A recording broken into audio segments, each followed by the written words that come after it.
عزت بھی ملتی تھی. نبی پاک ساتھ عزت بھی دیتے تھے, مسکین کو غریب کو دیں اور خیر خائی کریں. جوتے بیچنے والے جوتوں کے ریٹ سستے کریں, کپڑا بیچنے والے کپڑے کا ریٹ, درزی صاحب بھی ریٹ سستا کریں, دکاندار بھی چیزوں کا ریٹ, حکیم صاحب پیسے کم لیں, ڈاکٹر پیسے کم کریں, حکومت نرخوں میں کمی کرے, اور یہ کام اجتماعی طور پہ کریں. میرے نبی پاک نے فرمایا رمضان غمخواری کا مہینہ ہے, اس میں غمخواری کرنی ہے, دوسرے کا خیال کریں, احسان کریں, قربانی کریں. یہاں ہر چیز کا ریٹ بڑھ جاتا ہے رمضان شریف میں. ہر آدمی کہتا میرا سیزن آ گیا ہے, توجہ بڑھائے, خیال کریں, غمخواری کا مہینہ ہے. اور پھر آپ لوگوں سے یہ بھی گزارش ہے کہ رمضان مبارک کا جب مہینہ آئے تو جس آدمی کے ساتھ نیکی کرنی ہے وقت پہ کریں. کسی غریب کو پیسے دینے ہیں, کپڑے دینے ہیں تو یکم رمضان کو دیں. میں اکثر دوستوں سے پوچھتا ہوں, میں کہتا ہوں قاری صاحب نو جوڑا کدو دیندے ہو؟ کہندے ستیویں والے دن. میں کہ مینوں لگ گئی سمجھ, تہاڈی سازش ہے کہ جے سوا کے پا نہ لگے. ایویں مولوی چودھری صاحب دے نال دے کپڑے پا لے تے کتے لئی ہے اینوں دینا ہے ستیویں. تسی دسو ستیویں والے دن کو درزی سی کے دیندا ہے, اونوں 3 گنا بھی پیسے دئیو تے کہندا جڑے باقی نے انہاں دے نہیں بٹن پہ لگ دے میرے کول, کتھوں جوڑا سی کے. تو کس دن دیتے ہو قاری صاحب؟ کیا مقصد ہے؟ پہننے کے لیے دے رہے ہو یا اس لیے دے رہے ہو کہ نہ پہن سکے؟ تو بھائی آپ جب کسی کو کوئی چیز دیں گے تو کب دیں گے؟ جب وہ استعمال کر سکے. غریب کو لوگ فطرانہ دینے جاتے ہیں عید سے 1 دن پہلے, تو کیا کرے گا اس کا؟ نہ تو کپڑے خرید سکا, نہ روٹی لا سکا. بلکہ میرے حضرت صاحب فرماتے ہیں رمضان سے پہلے دے دو, رمضان کی نیت کر کے رمضان سے 1-2 دن پہلے دے دو, اللہ رمضان اتنا ثواب عطا فرمائے گا. رمضان سے پہلے دو جس کو خوشی آئے, قبل از وقت تیاری.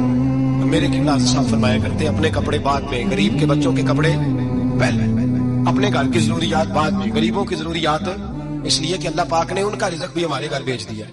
ہماری ڈیوٹی لگائی ہے کہ تم نے بانٹنا, بانٹنے والے بنو. اور یہ ذہن بنائے کہ پتہ نہیں کس کا حصہ تھا جو اللہ نے میرے گھر بھیجا. یہ ذہن بنا کے بنو. اور جس کو دینے جائے, ہاں آپ کو اجازت ہے تھوڑا بہت پتہ کرنے کی, لیکن تھوڑا بہت تفتیش کرنے کی اجازت, بال کی کھال اتارنے کی اجازت. میں نے دیکھا ہے لوگ غریبوں کا انٹرویو لیتے ہیں, تیرا تو فلانا کمانے والا نہیں, تیرا تو فلاں بچہ. او بھائی بہت سارے غریب ایسے ہیں, بڑے ہیں, جو کمانے کی کوشش کرتے ہیں لیکن ان کا سبب نہیں بنتا. ہاں ہے ایسے لوگ جو سعودی عرب چلے گئے, کہتے ہیں تیرا تو فلاں باہر نہیں گیا. ہے کیا ہے, لیکن سارے سعودی عرب جانے والے بھی مال کمانے کی طاقت نہیں رکھتے. کئی وہاں بھی بیٹھ کے بیچارے قرضوں میں الجھے ہوئے ہیں, وہاں والوں کے ظلم کا شکار ہے. بہت ساری آزمائشوں میں تو تفتیش کرتا ہے. میرے امام شافعی کا ایک جملہ اگر آپ کو یاد رہ گیا تو بات بن جائے گی. امام شافعی رحمۃ اللہ, بلکہ حضرت غوث اعظم جیلانی کے پاس وہ بات آپ کو زیادہ فائدہ دے گی. حضرت غوث اعظم جیلانی کو ان کا ایک مرید سمجھانے لگ گیا, کہنے لگا حضرت جی آپ سب کو دیتے رہتے ہیں, ہر بندہ مستحق نہیں ہوتا, ذرا ٹٹول کے دیا کریں. تو غوث اعظم جیلانی فرمانے لگے بھائی مجھے تو لگتا ہے تو بھی ان چیزوں کا مستحق نہیں تھا جو اللہ نے تجھے عطا کر دی ہے. پہلے تو بتا تو مستحق تھا, تجھے اپنی حیثیت و اوقات کا پتا ہے جو اللہ نے تجھے دے دی ہے؟ طاقت تھی, کوالٹی تھی, تیرے اندر وہ صلاحیت تھی. رب نے تو نہیں تیری تفتیش کی کہ تو قابل ہے کہ نہیں, تو اللہ کے بندوں کی تفتیش کرنا پڑتا ہے. امام شافعی فرمایا کرتے ہیں, امام شافعی فرماتے ہیں رب تجھے پرکھ کے نہیں دیتا, ٹٹول کے نہیں دیتا, رسوا کر کے نہیں دیتا. تو غریبوں کے ساتھ یہ سارا ظلم کیوں کرتا ہے؟ بس پتہ چل گیا وہ ضرورت مند ہے تو دے. اس لیے کہ اجر تجھے غریب نے نہیں دینا, اجر اللہ نے دینا ہے. اور اللہ اجر عمل پہ نہیں دیتا, اللہ تو نیت پہ اجر اللہ فرماتا ہے. تو نیت دیکھ تیری کس طرح. تو میرے بھائی غریب کو دے قبل از وقت دے. رمضان المبارک میں چوتھا کام, بعد آخری اور چوتھا کام سنیں. رمضان میں دین سیکھیں. شیطان قید ہوتا ہے زیادہ سے زیادہ, اور جب آدمیوں کا پیٹ خالی ہوتا ہے نا تو ذہن جو ہوتا ہے نا وہ بھی اس کا فریش ہوتا ہے. اس میں کوشش کریں دین سیکھنے کی. میرے نبی کریم صلی اللہ علیہ وسلم نے اس دین کو علم کا دین قرار دیا ہے, شعور کا دین قرار دیا ہے, فہم کا دین قرار دیا. نبی پاک صلی اللہ علیہ وسلم نے فرمایا ایک عبادت کرنے والا عشاء کے بعد کھڑا اور فجر تک نماز پڑھتا رہے. ایک عالم دین عشاء پڑھ کے سو جائے, اٹھ کے فجر پڑھ لے, تو وہ 70 عبادت کرنے والوں کا درجہ زیادہ نہیں, عالم کا درجہ پھر بھی زیادہ. اس عالم دین کا درجہ زیادہ ہے, اس لیے کہ وہ لوگوں کو آگاہی دیتا ہے, شعور بخشتا ہے.